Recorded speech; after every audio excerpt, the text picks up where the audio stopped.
Good afternoon. Welcome, welcome, welcome. My name is Athena McKay, the Executive Director of Flint Innovative Solutions. Thank you so much and welcome to Taking It to the Streets, Healthy Conversations for Us, by Us, COVID-19 and beyond. Please do like and share this podcast with your audience, with your network, so more people can get informed by our panel of health experts as well as our special guests. This production is brought to you by a grant funded by the Community Foundation of Greater Flint called NNICE, which is a national network to innovate for COVID and adult vaccine equity. Our project, Flint Innovative Solutions Project, is called Genesee County COVID-19 Portal, or GCCP. We have been working with local faith-based organizations and community centers to increase access to COVID-19 vaccines, also flu shots. Today, we've totaled over 20 shots in arms in collaboration with our distinguished panels, Nurse T, Nurse Batto, and Dr. Gordon from Michigan United and beyond. We have also developed a mobile app called GCCP in partnership with Keeping Tabs, which is a centralized place to find vaccine clinics, testing sites, and community resources. As you know, we always start the floor with a quick question for our panelists. But before we get started, I do want to thank everyone for your thoughts, for myself, also supporting Nurse Battle and her fundraiser as we go through this season. We do have a memorial that we would like to share. As many of you know, as the slides come up, that we in Flint have lost a hero. Aaliyah, could you share this slide, please? BB was an inspiration to many. And as we think about grief and loss, we would be remiss if we didn't pause to say thank you for your service to the community for so many years. It's fitting, again, for this topic of seasonal depression. Commissioner Nolan, his community viewing will be this coming Friday, the 16th, from 12 to 6. And then his funeral will be at New Jerusalem on Saturday. Again, thoughts and prayers are for this community, but especially to his family and to the Burston Field House community. As we progress into this very important topic of dealing with seasonal depression, we want to share also our longstanding partners, Genesee Health Systems. The next slide shows that they do have an ongoing support for grief. Again, we are dealing with so many different issues in our community as Blacks, as intellectuals, as women, as men, and survivors and thrivers through racism as a public health crisis, COVID and isolation. There is help in our very own community for you, for your family. So please don't hesitate to reach out, and we'll dive into more of that later in the program. But we wanted to share again that there are services provided in our community to help us get through this tough season. So we're going to shift gears. I want to bring up our distinguished panel. And I'm going to bring all of these wonderful ladies up. We have Nurse T, Nurse Battle, and Dr. Gordon.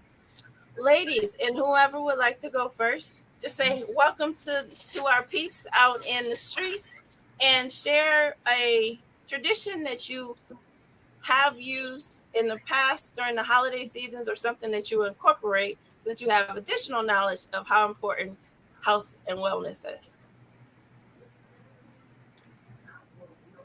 Good afternoon, everyone. You gonna go? All right. I'm so humble. They so humble. Let me mighty mo. Hello, everyone, and welcome. Thank you for tuning in. And I just want to take a minute, as Athena already said, to just thank the community for the support of the Battle Foundation's fundraiser a couple of weeks ago. It was a great success. And when we come up with a date for our detector giveaway, I'm going to send it to Athena so she can share with everyone. But we just thank everyone for their support. So during the holidays, well, this year actually was the first year, but I decided to make this an annual thing with my family, is to have a Christmas brunch. And they already know they got to listen to me. So, but we, just family is so important, and it just seems like with the loss of family members, that family is that much more important. So I'm going to start doing an annual Christmas brunch early in December. That way, when closer to Christmas time, people won't feel so pressed to, to have something. But we'll already have our Christmas out of the way, and just really, taking time for family. I'll go next. Christmas is such a joyous time of the year. And I can honestly say for years, it has been a real happy time for me because, me and my family would all come together and we would celebrate and we would cook and we would just have tons of fun. But the last 3 years, I've been divorced. So Christmas have been different for me because I have not had the opportunity to have all of my family come together in the same place. And I was no longer, I'm no longer living in the house that my family was always coming to. So what I decided to do this year was try to create some new memories. And I talked to my mom and my daughter. So what we're going to do is we're going to go over to my mom's house the night before and spend the night with her, and we're going to cook our dinner. And so that's a new tradition that I'm starting. So, and so far, just thinking about that have been able to help me. So. For me, we normally also have a Christmas breakfast. My aunt, God rest her soul, Celia Turner, that was her, Christmas is her favorite time. But also with myself, I lost my father around December 23rd. So I often struggle, finding the bringing that spark and that joy back in the Christmas. And the way I've done that is kind of pouring out to my children or my grandkids and keeping that spark alive by wrapping presents or helping them decorate the tree. So those are some of the things that we do is just a brunch, family gathering, remembering my members of my dad and my aunt during this time. So just kind of keeping it joyful for the grandkids, but also doing so, you got to make sure to put yourselves, a way of pouring it out. So just kind of keep yourself centered too. That's all I have, Athena. Sounds good. Thank you, ladies. So we're going to transition get into the meat of it. I know we always run out of time. There's always so much information that you guys share and pour out into the community. And so, Nurse Battle, can you give us some updates about COVID-19? Absolutely. Well, we are still in COVID. And so I still, we encourage everyone to still take precautions, continue wearing your mask. The numbers, we have 187 cases as of November 28th. The positivity rate is 11.1%. The hospital, we had 8.1 hospitalizations. So, but I understand that those numbers are rising. So please continue to be safe. Wash your hands, wear your mask. We'll have a lot of family gatherings. And so just continue to be as safe as you can. Next slide, please. We do continue to offer vaccine clinics. This coming up week on the 13th, we will be at Genesee County Health Department. We'll be at Our Lady of Guadalupe from 12 to 2, as well as Shiloh Missionary Baptist Church from 3 to 5. And Michigan United will also be at the HIV Wellness Center on December 15th from 2 to 5. Michigan United will be at Hasselbrink. We'll have a pop-up clinic at Hasselbrink on Friday, December 16th from 3:30 to 5:30, as well as Saturday, Michigan United will be at Agape Church. And Agape is located at 3641 Wyoming Avenue, and we'll be there from 11 to 2. And I just want to say next week, we will, the Genesee County Health Department will also be at Central Church of the Nazarene on Wednesday from 10 to 12, as well as Greater Holy Temple Church of God in Christ on Thursday, December 22nd from 10 to 12. And then the following week, there will be no clinics until after the new year.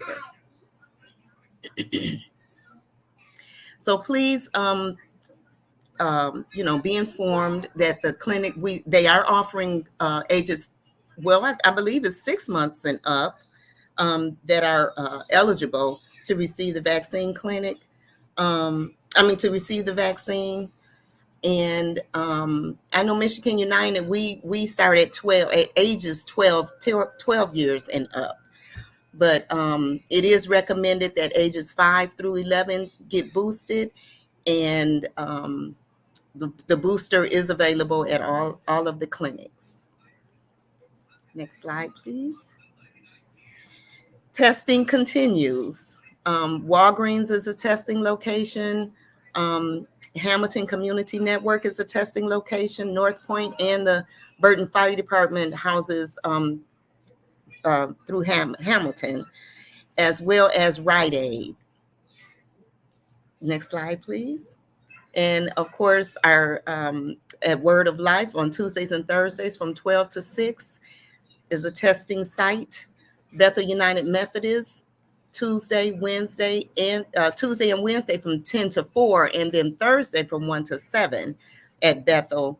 They do testing, and at Macedonia Baptist Church, Monday, Friday, and Saturday from 10 to 3 are our testing locations. And if you need, if you know someone who needs additional support, they do have the COVID call center, and that number is 810-344-4800. We do have people, interpreters, if you need information in Spanish. And these lines are reserved for people to use online resources. So if you know of anybody who also needs home care, needs someone to come to their home, we do home visits are available. We will come to you to give you your vaccine if you are homebound. Next slide, please. And I'm going to turn it over to Dr. Gordon. Hi, everyone. Good afternoon. We talk about the respiratory syncytial virus. I always kind of get that tongue twisted up, but it's just some fast facts. We have the 3 viruses that are pretty much going on right now. We still have COVID-19, influenza A, and RSV, respiratory syncytial virus, and also, they have rhinovirus. So there's several respiratory, at least about 5 respiratory viruses that are circulating right now. So just kind of remember, RSV is the most common during the winter months, November through March, but it can vary according to areas. It's spread through droplets, cough, sneeze, or infected surfaces. So make sure you're washing your hands. If you can, wear your mask, and you're wiping down those toys, the baby's toys with, and then 2 out of 3 babies will get RSV by age 1. Currently, my little grandbaby is recovering from this. RSV can go like just a cold-like symptom. When you get in troubles when it goes into bronchiolitis. That's the small airways of the lungs that can get congested with inflammation and mucus and make it difficult to breathe, or pneumonia, and can require hospitalization. Most treatments can be breathing treatments, like breathing treatments can even go to a ventilator. Throughout the hospitalization, it happens in 1 to 2% of the case. It's not predictable which baby can be hospitalized, but babies are 16 times more likely to be hospitalized for RSV than the flu. And also, we're seeing an uptick in adults coming down with RSV as well. And mostly it's immunocompromised or elderly, people that maybe immunocompromised, be on steroids, diabetes, chemotherapy, HIV, or things like that can cause you to be immunocompromised.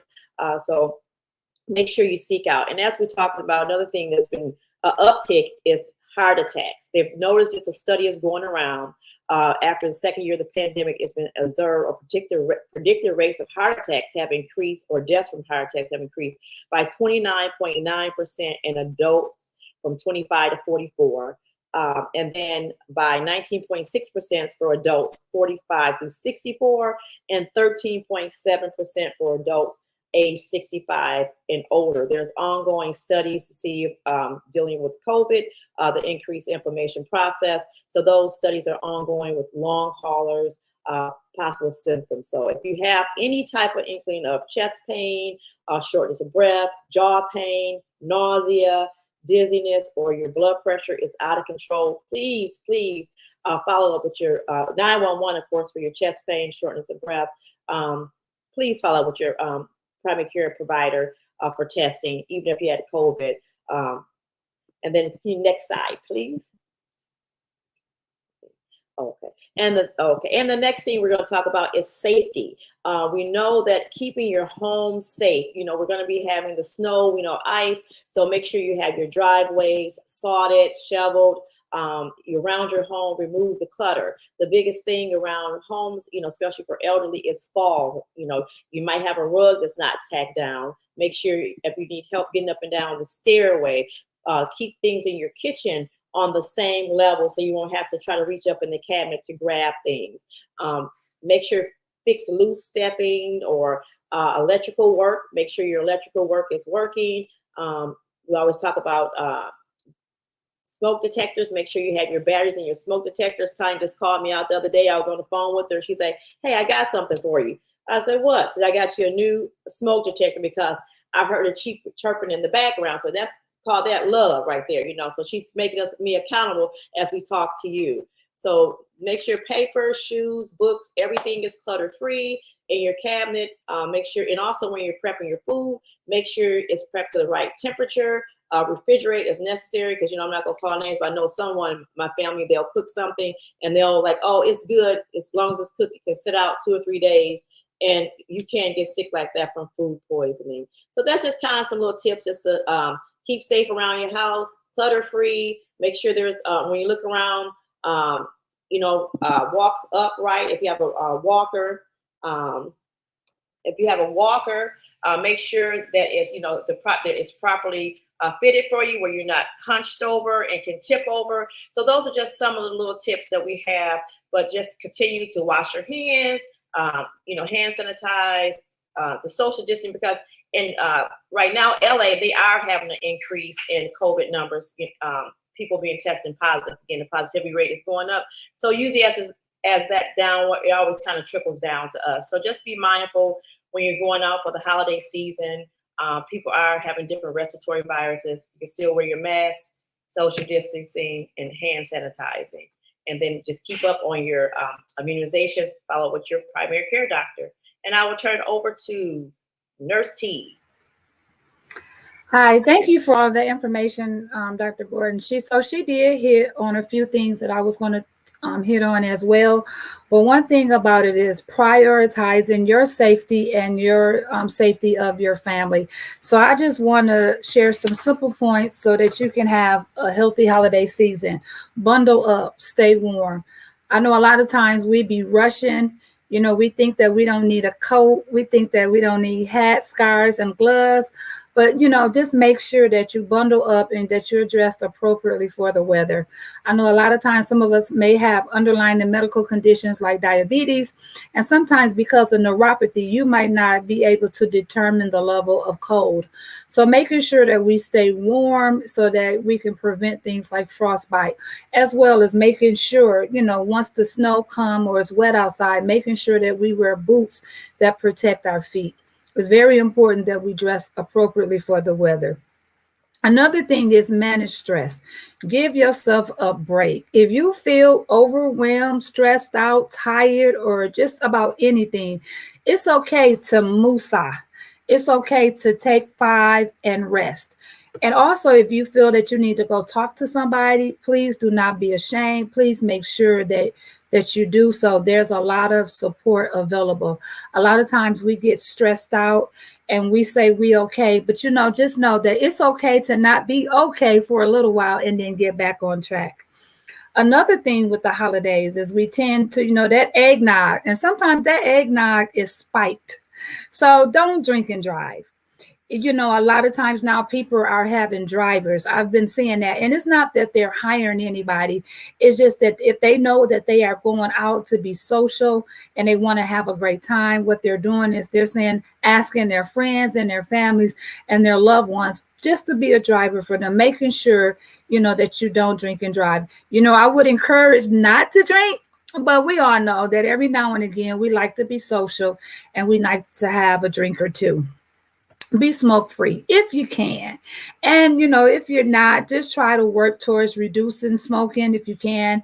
But I understand a lot of people, do smoke and some people don't, but making sure that we're being mindful around asthmatics. And because of the secondhand smoke, just being mindful of that. One huge thing is sometimes we get in a rush, right? We get in the car and we think that we're good to go up the street just around the corner without putting on our seatbelt. So don't risk that. Please make sure that you're fastening your seatbelts and you're making sure that your loved ones and everybody in the car is fastening their seatbelts. Monitor your children, especially this time of season. We're out shopping, kids are crying, running around the stores looking for toys. Just make sure that we keep a close eye on them. Make sure that if we're going to the stores, because now that it's starting to get dark, making sure that you can see your kid or your loved ones, your nieces, nephews, whoever, grandchildren, making sure that you can see them in front of you. And I know sometimes people will be like, well, you know what, I'm just going to run in the store. No, there's no running in the stores. There's no doing any of that and leaving the kids unattended. Practice fire safety.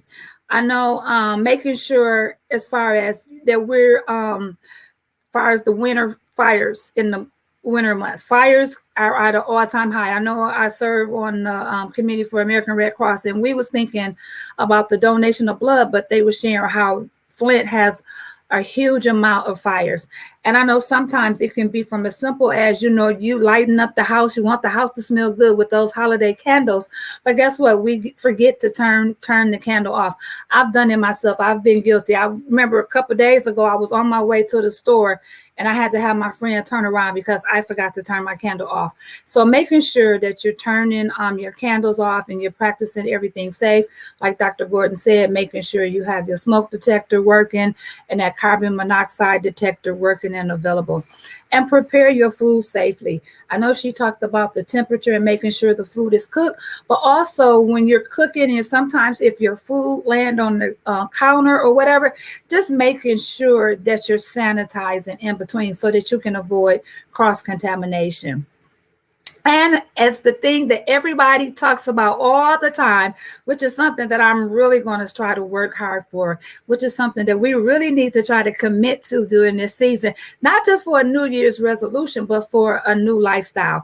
And that is to eat healthy the best you can. Stay active. Eat fruits and vegetables with packed nutrients and help lower the risk for certain diseases. Limit your protein sizes and foods high in fat, salt, and sugar. Also, be active for at least 2.5 hours a week and help kids and teens be active for at least 1 hour a day. So if you can do those safety tips, I know they're typical and I know they're our norm, but if we can make them a habit and then they become our normal standard of practice, and of course, everybody says it. The world says it. The news says it. Dr. Gordon hit on it. Wash your hands. I know. Wash your hands. That is the number one way to prevent infection. And if you're in any hospitals or you're around anybody and they're serving you, make sure that they are washing their hands as well. So I appreciate this time and I hope and pray that the community stays safe. And I'm going to turn it back over to Athena. Thank you, ladies. Tremendous amount of information as always. I hope you all were able to catch some of those. Let me try to do a few recaps. So Tanya talked about vaccines. They are available still in our community, age 6 months old and up. There are several locations in the community that offer this service for free. Also, it is flu season, so please do get your flu shot as well.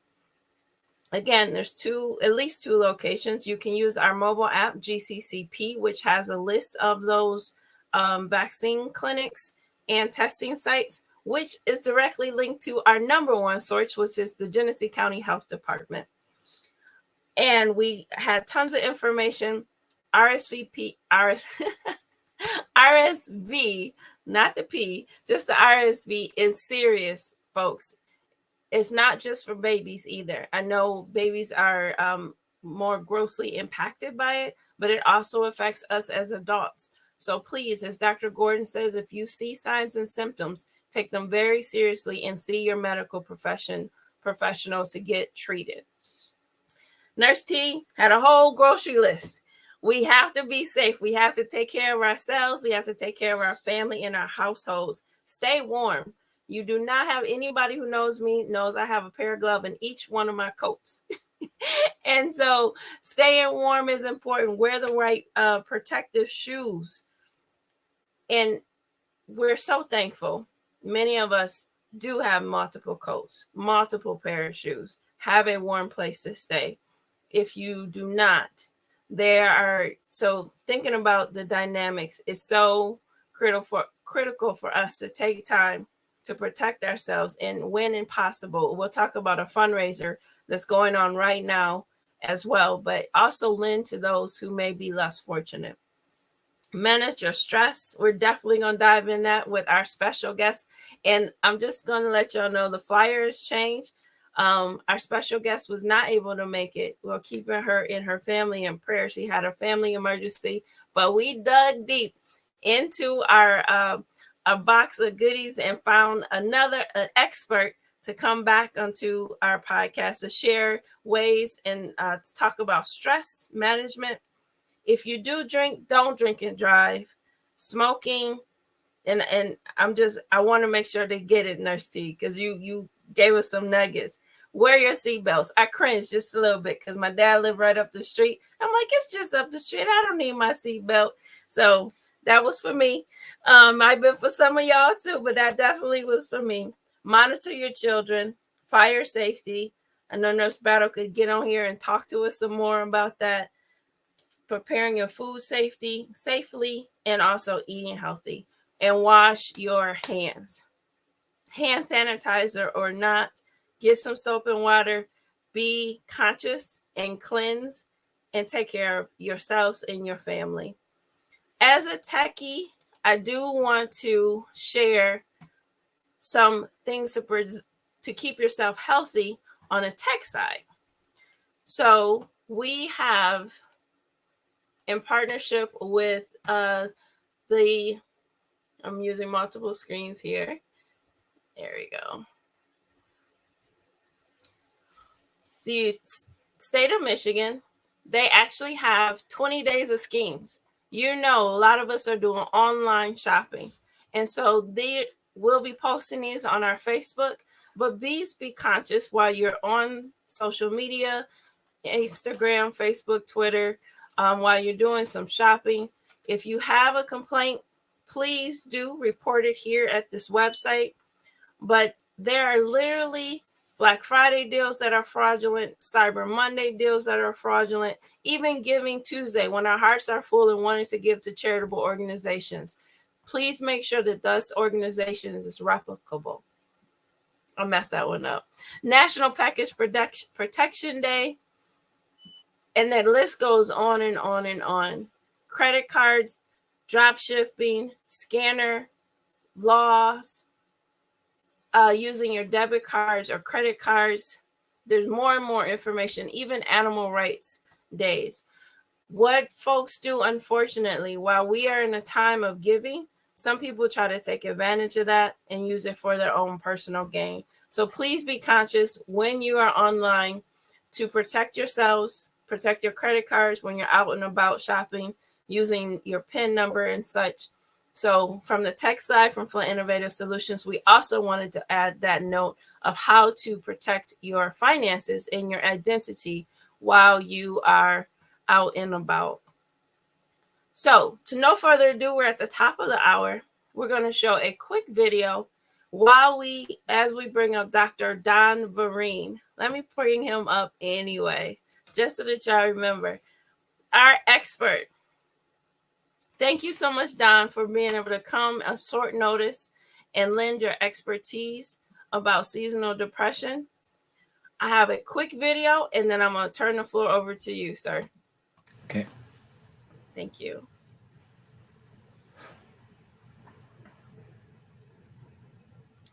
You got it, Alita?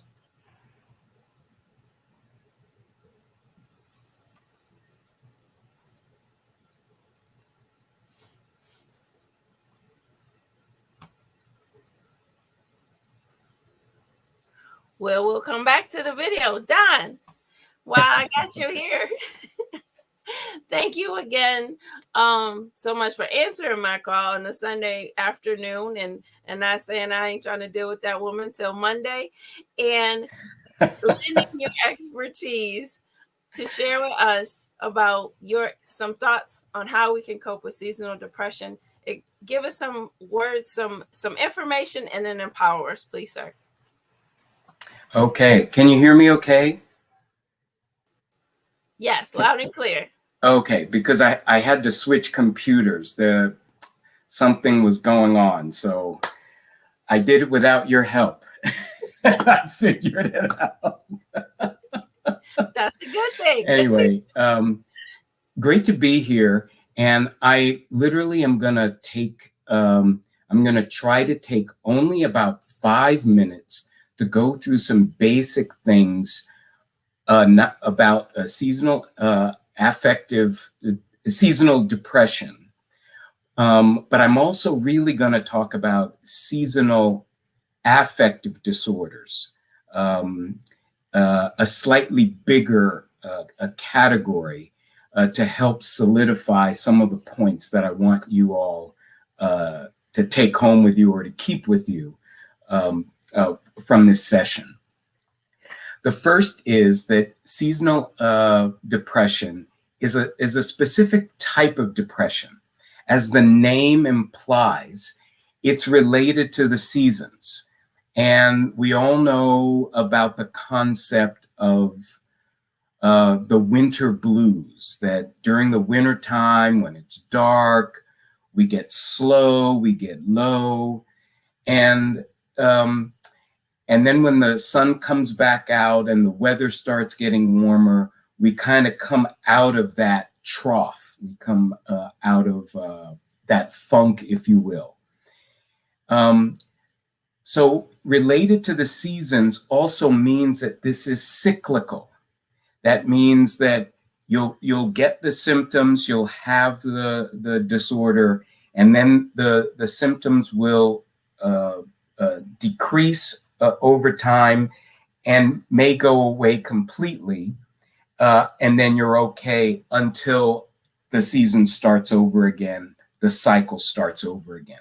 So this concept of a cycle is important. So for this seasonal depression, that's what happens. And hopefully during question and answer and discussion, we'll be able to talk a little bit more about these cycles, because it happens in other depressions and in other mental illnesses as well. So it's a type of depression. Depression, just as a little bit of a review, depression is a type of mood. And so seasonal affective disorder or a seasonal depression is a type of mood disorder. You can have high moods and low moods. And this is a disorder of involving the low moods. And these mood disorders are part of a large family of mental illnesses.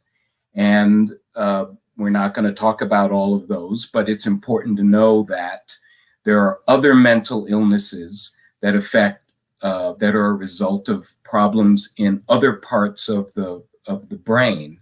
but they can overlap with depression. So you can see other mental illnesses with depression, and you can see seasonal depression attached to other mental illnesses as well. So it can get a little complicated. So the symptoms for seasonal depression start in the fall. They tend to end in the spring. We call them the winter blues. So what is it that people are experiencing? Here are a set of symptoms, very quick descriptions of what it is that people feel with this type of depression. They tend to sleep a lot.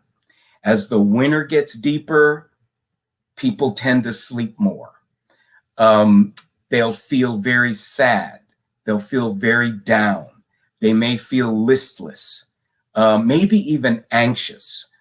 You may tend to see the anxiousness the older the person is. Instead of being slow and not moving at all, they'll be sort of jittery and anxious, listless. All of that is related to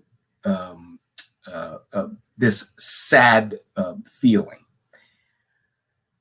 Your interests in things can be subpar, meaning you don't have many interests in anything. You're not doing much. You're kind of inert. You can feel hopeless. You can feel worthless. You can feel guilty. There's a constellation of feelings that go with depressed feelings. Your energy level just tends to be way down. Some people will talk about not having any energy at all. Your ability to concentrate, very low. You're not able to do that because you're kind of in a fog. Everything is just not on. It's like someone pulled the plug, everything has gone dark, and there's no interest, there's no energy to do anything.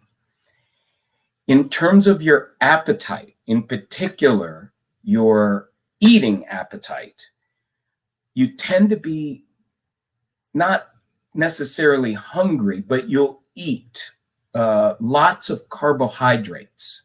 People tend to eat lots of carbohydrates when they're experiencing the winter part of the seasonal affective disorder. And then there's the appetite for sexual behavior. Most of us have healthy sexual appetites. You won't see that. You'll see that very much diminished in people with seasonal depression. There's a term that we use in medicine called psychomotor retardation. All that means is there just isn't much movement. You're sitting, you're not doing much of anything. It's more than just not having any interest. You're not able to be active. It's a challenge to be active. You may stay in bed all day. And then lastly, people will experience thoughts or ideas of suicide. And as we all know, it is not that uncommon to hear about suicides in the wintertime. And that can be associated with seasonal depression. Now, I did want to say a word or two about these cycles. You're familiar with bipolar disorder, people who are depressed and high and expansive. They'll cycle between the highs and the lows, the expansiveness and the depression. And these folks can go into their highs and lows according to the seasons as well. They may be depressed in the winter, and higher in the summer. and you'll see the cycles of the disease go along with the seasons. That doesn't always happen, but that's another way to think about what seasonal depression is and what seasonal affective disorder is. That it may not just involve the low, that the high part may be involved in the summer times. And in the summertime, what you'll see if you're depressed, if you're not experiencing the manic aspects of things, you'll probably have trouble sleeping as opposed to sleeping a lot. Your appetite will be decreased. You won't want to eat anything as opposed to craving carbohydrates, which is kind of classic in the winter. You'll lose weight, and you'll be really irritable and anxious, separate from the listlessness that I mentioned before. You're actually going to be irritable. You're not going to be fun to be with. And so that's how the symptoms may change in the summer, but still related. Lastly, it's important that if you think you have some of these symptoms and they're going with the seasons, to seek out your doctor, talk about whether or not you earn a diagnosis. And the purpose of the diagnosis is not to give you a label and to use that as an excuse to discriminate against you.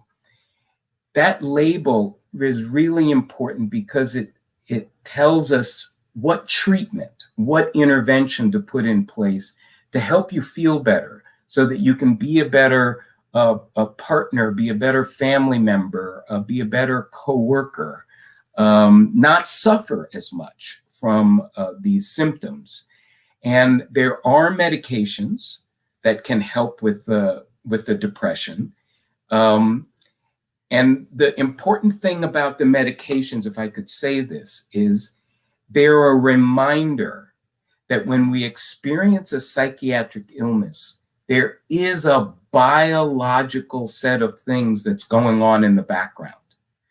We look at the behavior of someone's behavior and look at the pattern of the behavior and conclude, oh, they have this mental illness, they have that mental illness.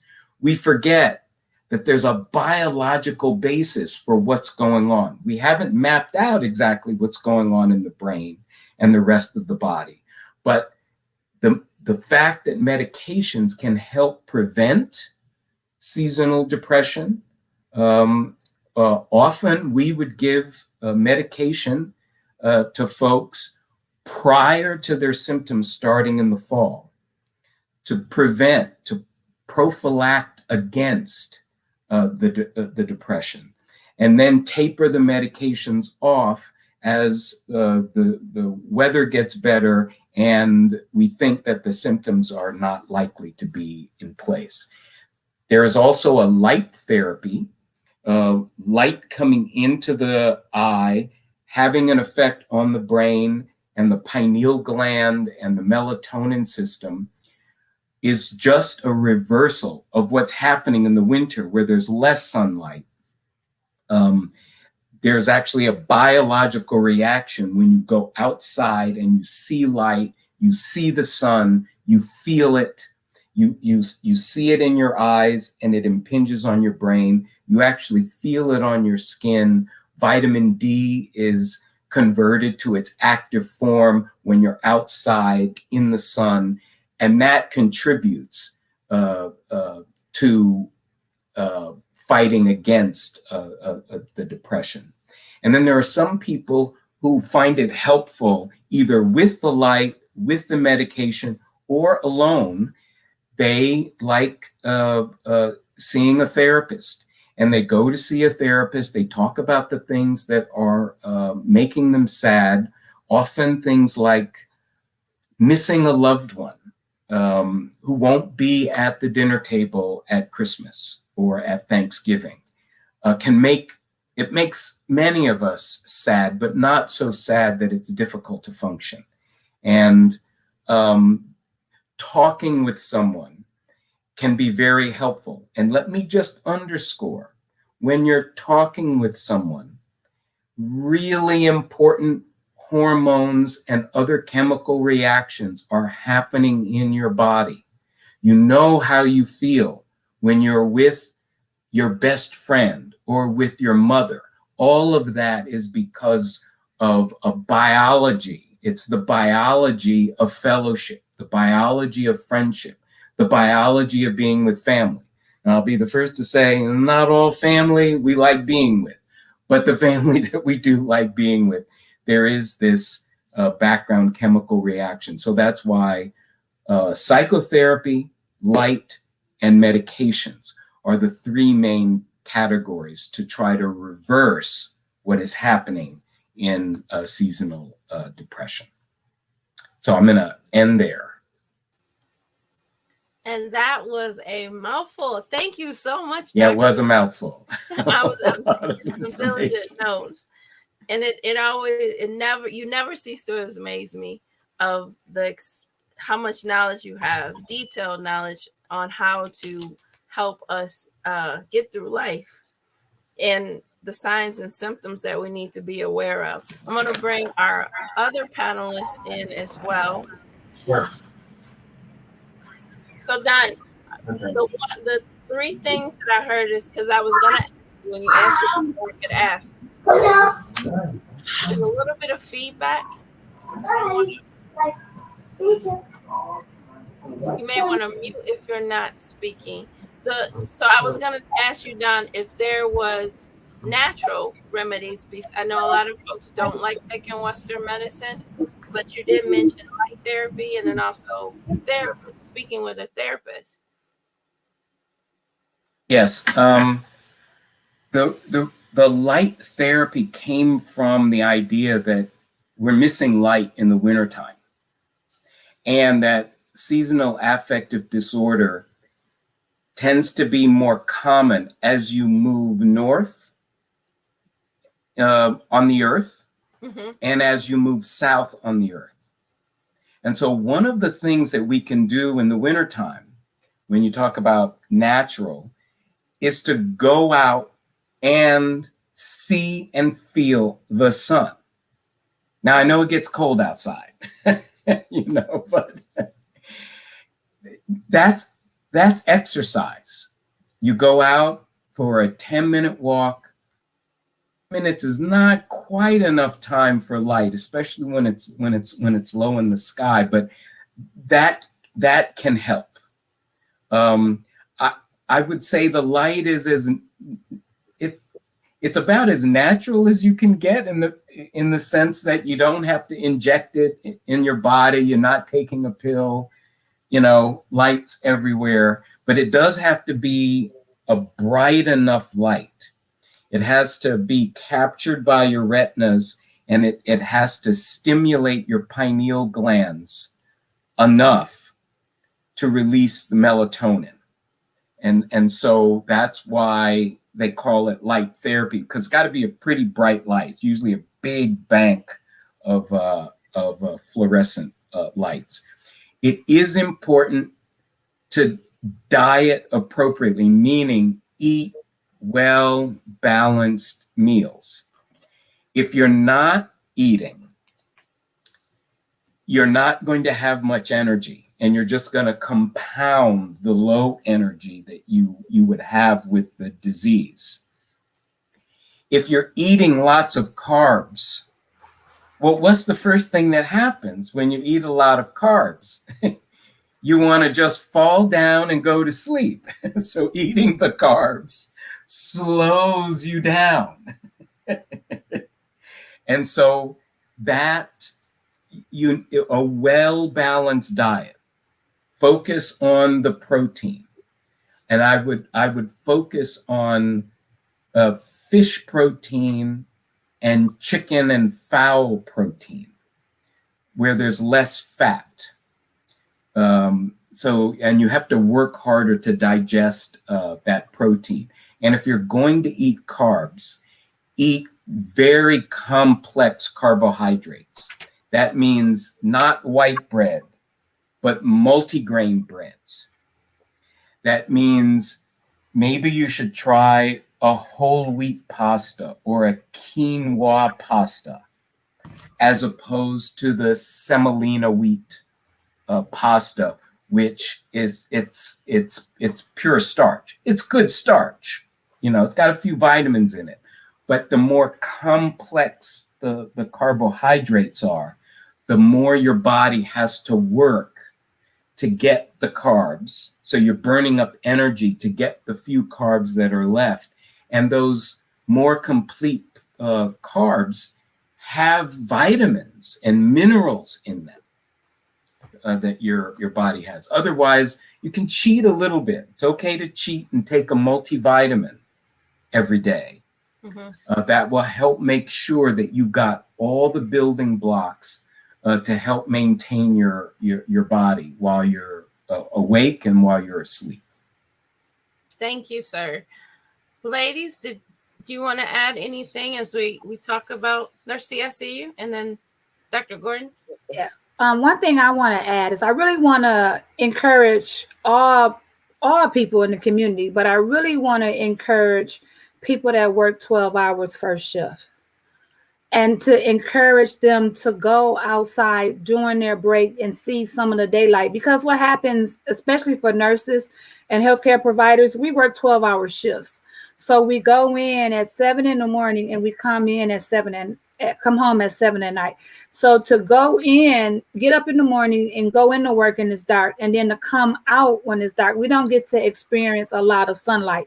So I would encourage anybody that's working a shift from 7 to 7 during the hours of daylight to make sure that they can go outside on their break. And a lot of times they don't even get to take their break, to be quite honest, but it's crucial now because that can really hinder you during the winter months. I agree as well, because like even third shift, midnight shift is the same way. Your rhythm's off, so you're not getting that light. But Dr. Dunn, I want to talk about how about somatization, like how the seasonal depression can show up as other symptoms, like physical symptoms, but it's called like the biological reaction from that, like the stomach ache or the headache, or like you go to your doctor and they do a full workup and they can't find anything, how it can affect your body, how depression affects your body. Can you speak on that for us, Dr. Dunn?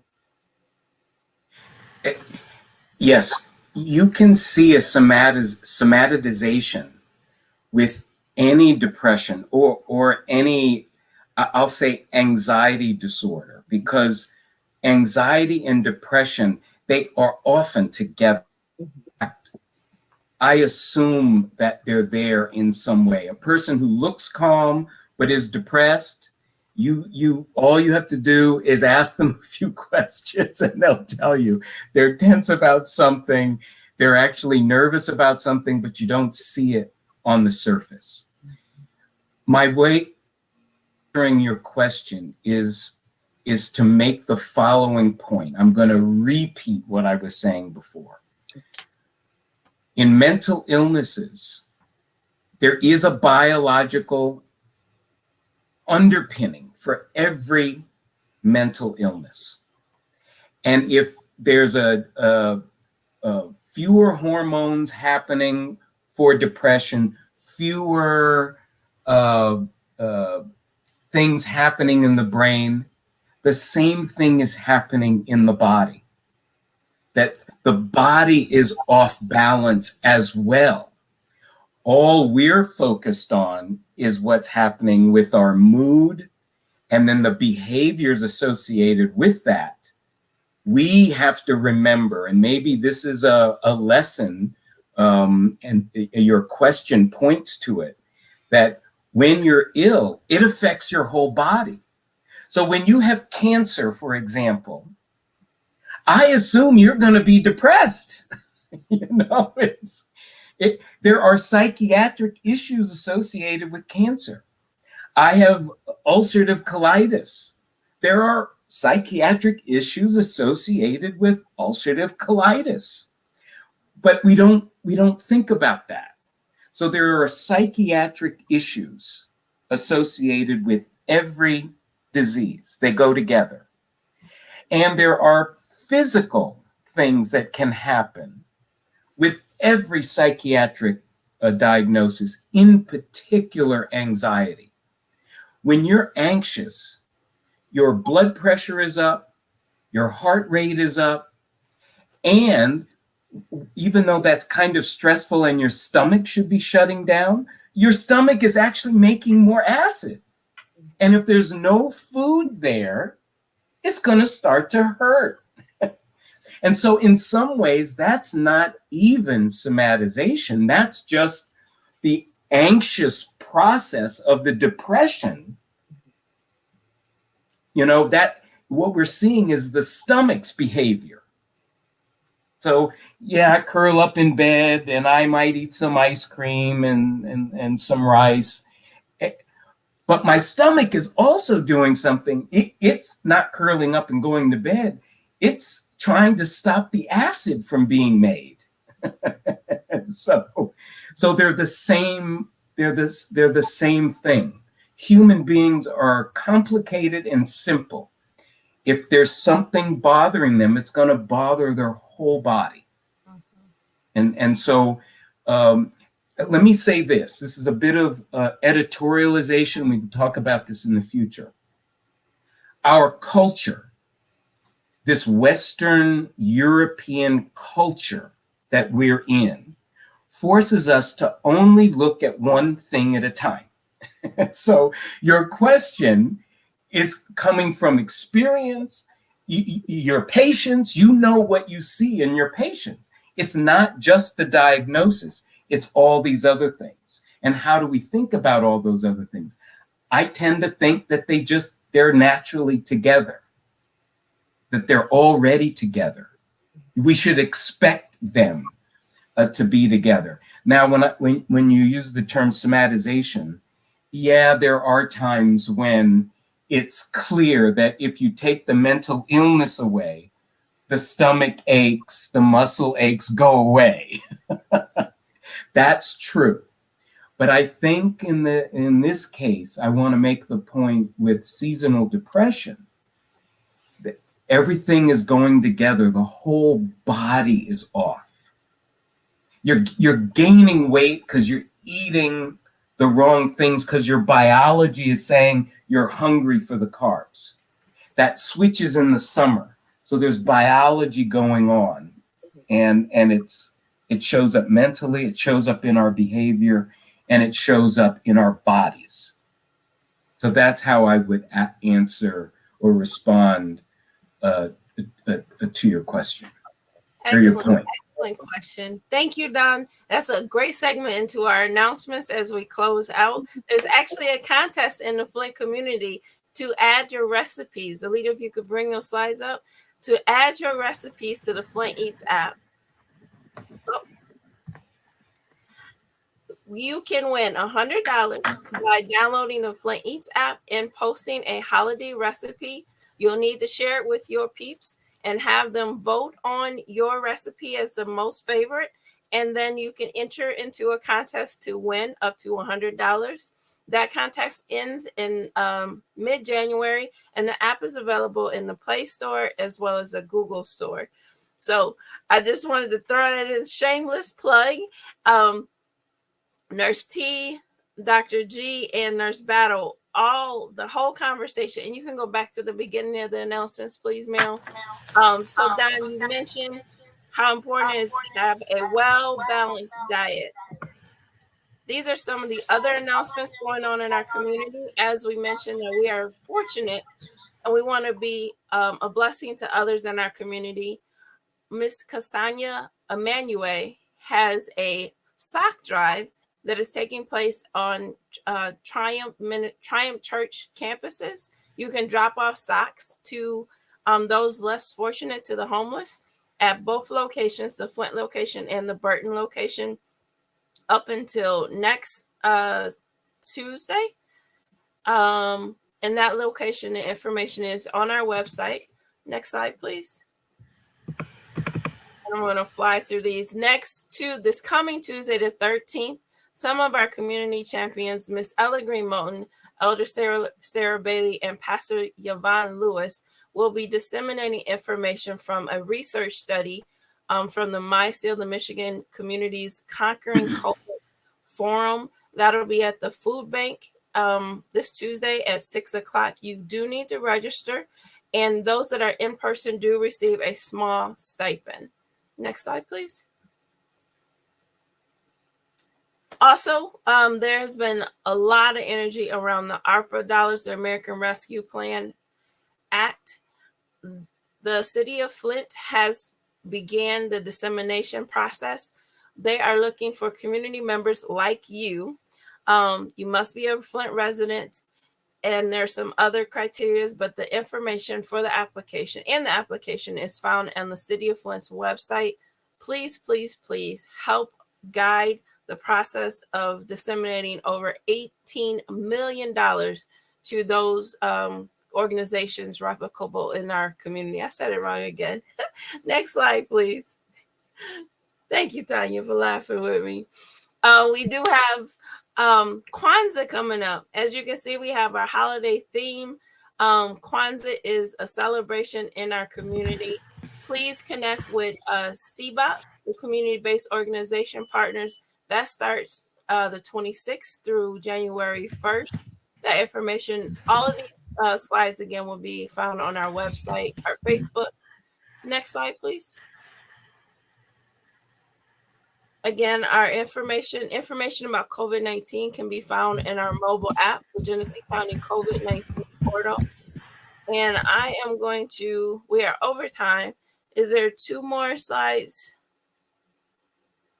Flint Eats app, our contest. Yes. Before we got on, and actually as we were getting on, Alita was having technical issues. We were like fumbling around with technology, trying to get virtual backgrounds. Come out and join us at Hasselbrink Senior Center on the 1st and 3rd Thursday for a free smartphone technology training course. This goes on, this will be our last one for the year, but we'll start up again next year as well. 1st and 3rd Thursdays from 4 to 5:30. Next slide, please.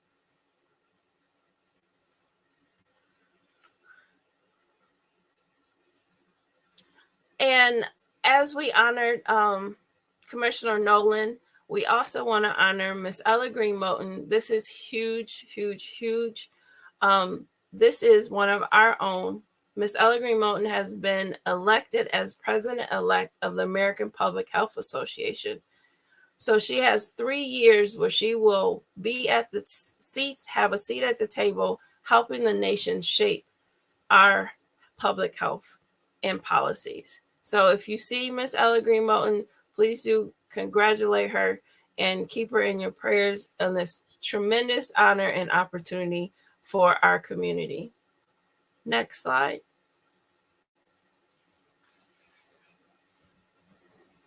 And we'll close out sharing again this, back one slide for me, this information from GHS that we do have resources here in the community.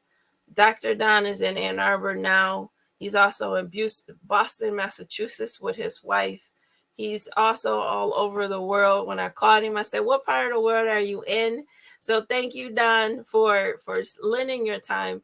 These resources are here in our community to help us get through not only seasonal depression, but through the stress and anxiety that continues to plague our communities, especially Black and Brown communities. So please do not go alone through this holiday season. Partner with organizations that do this work. And as Don said, your bestie, not all friends, not all family, but you know the ones that you can go and sip some coffee with or drink some tea or hot chocolate with, and you just feel so much relaxed in that safe place. So remember, in the next slide, we'll close out.